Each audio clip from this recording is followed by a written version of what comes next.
BMW Motorsport launched the M1 at the 1978 Paris Motor Show, and there's absolutely no doubt it caused an immediate sensation and stir with both the press and potential buyers. Now, BMW's intention was two things. One, to prove to the automotive world and clients that it could build a mid-engine sports car, and secondly, to homologate the car for Group 4, ideally to take on Porsche. But it wasn't really all plain sailing. Lamborghini were originally approached for assembly, and that relationship failed when Lamborghini ran into financial difficulties and bankruptcy. So, jumped ship to a Tau design for assembly of the BMW M1, and that was not a great relationship, thought and concerns about build quality. So yet another move back into Germany, back to Bauer in Stuttgart, where the final M1s were completed and finished there. Now, the problem is, by then, the whole process had become complicated and lengthy, and really too complicated to ever get the M1 homologated for Group 4. What a shame. Well, all was not lost for the motor racing enthusiast. BMW Motorsport had 54 chassis that were being sidelined for motorsport, and a handful of those were built into pro cars. A championship built by BMW Motorsport, a one-make championship that was to follow the F1 circus around Europe. It was an incredible spectacle. You saw up-and-coming talent going head-to-head with current F1 drivers, current touring car drivers, paid contracted drivers. It was an incredible spectacle. And there's absolutely no doubt a lot of the crowd that were turning up on those Grand Prix weekends were turning up to watch Pro Car, not F1. 79, we saw Niki Lauda win the championship outright. In 1980, we saw Nelson Piquet win the championship outright. And if you want to waste an evening, I really recommend a bit of original Pro Car footage on YouTube. You will love it and wish you were there. The BMW M1 did come at an eye-watering price, close to £30,000 in 1980. So very few of these cars were ever bought as daily drivers. In truth, nearly all of the BMW M1s have spent the last few decades going from collector to collector to collector. But that £30,000 mid-engined sports car actually did give incredible levels of refinement and usability, not seen in other contemporary sports cars except for possibly 911.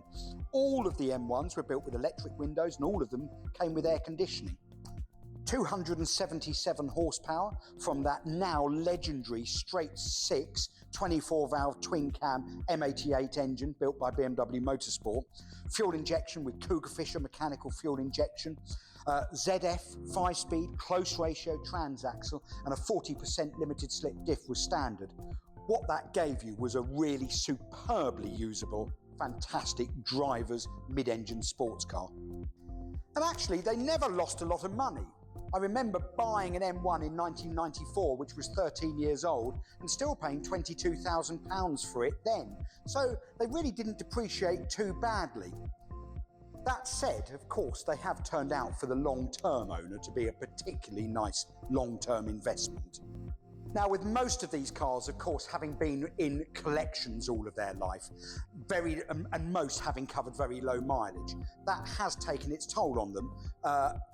One, lack of use, and secondly, of course, just age. So nearly all M1s now require that big birthday, that taking off the road, spending some time in a workshop for the all-important future-proofing and mechanical preventive maintenance, ensuring that they are still as usable as they were back in 1980.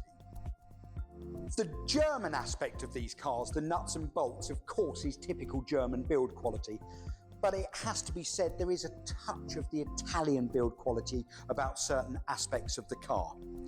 This red M1 has been in our workshop for the last few months for that big birthday, that very, very important age-related programme of work, both to the nuts and bolts of the car and future-proofing the space frame, etc.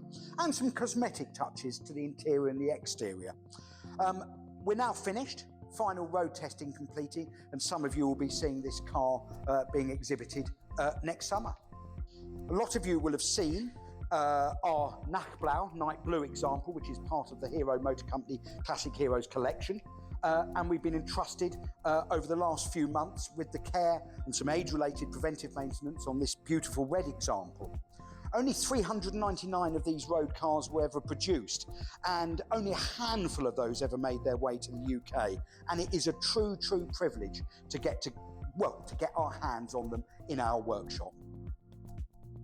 When driving an M1 today, 43 years later, one appreciates just how immense these sports cars from BMW were. They are a truly awesome driving experience.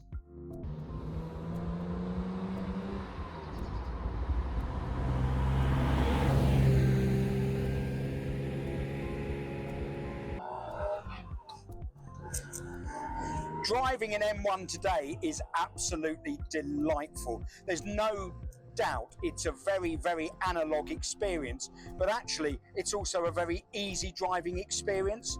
The thing that I really remember and still recognise today is actually just how forgiving this chassis is. I mean, even when pressing on, it's really quite hard to provoke. I mean, the steering, there's none of your electronic power steering here, and you can feel every bit of the road coming up through the wheel. It's lovely. It's very analog. I mean, the clutch is very long. It's a double plate Sachs clutch, and you do just need a little time getting used to that very long clutch pedal.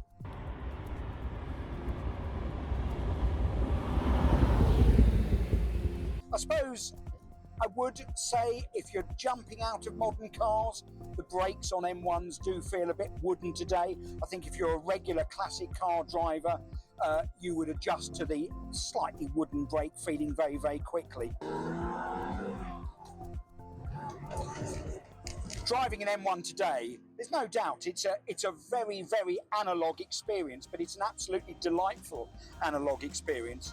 The steering is incredibly direct, and none of your electric power steering here. You feel absolutely every contour of the road right through your arms, through that being transmitted through that steering wheel. Clutch takes a bit of getting used to.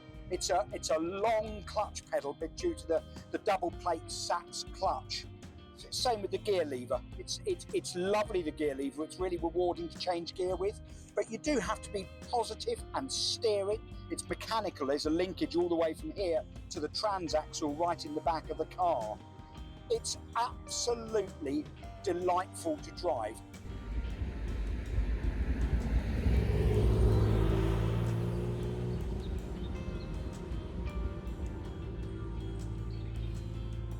As I said earlier, it's been a great privilege having this red M1 in our workshop for the last 2 to 3 months. And initially we did a full report on the car and drew up a prioritised list concentrating on not just originality, but also future-proofing, age-related maintenance, and ensuring the car was genuinely turnkey.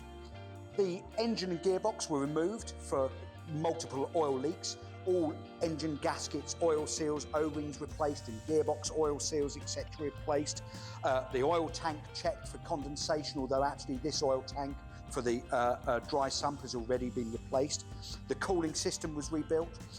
Air conditioning system, which hasn't worked on this car for a very long time, has been completely rebuilt and is lovely and cold now. There was some cosmetic detailing inside, including some trim work to the seats. The wheels had been previously refurbished and not done right, and they had lost that lovely original sort of cast appearance to them. So the wheels were refurbished correctly, and some exterior sort of detailing and cosmetic uplift. And we've now completed multiple road tests, and we're absolutely thrilled, and this M1 is now ready to leave the workshop and go back to the owners.